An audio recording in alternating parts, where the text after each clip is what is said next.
much is the interest rate backdrop figuring into your investment hypothesis for this year? It's important because I do think there's sort of this tail risk of what if we have an auction that really goes very, very poorly and we have an interest rate spike.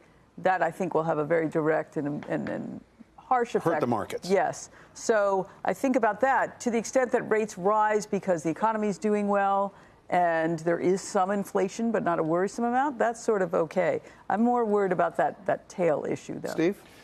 Yeah, I think that we've all been concerned with a market sell-off, and there's a lot that's been pulled forward as far as pro-growth policies. But when you look at the long end of the curve, it's probably more economic data versus inflation. Mm-hmm. And maybe they go hand in hand, right? So maybe more growth is equal to more inflation. I'm not really worried about tariffs. Tariffs are more of a tax. They right? are, So yes. if they're a tax, and they could could be tactical. They may be very tactical. And they could be deflationary, right? Because it crimps the demand side more than it does the supply side.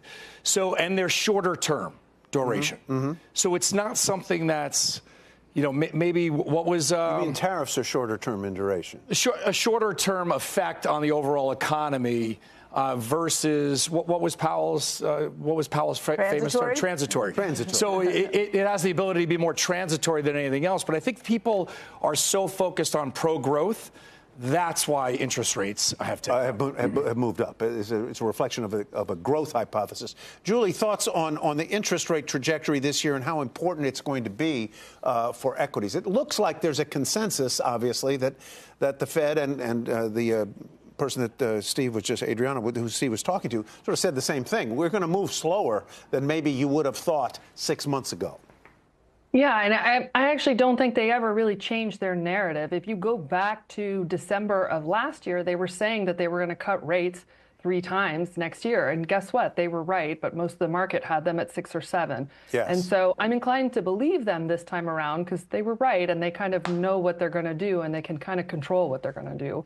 But I think what's really important is the interest rate backdrop is critical when I think about small caps in particular who are more sensitive to that, and the housing market. We continue to be in a place where housing has been really constrained by interest rates, and those have really kind of gone back to the highs they were at before.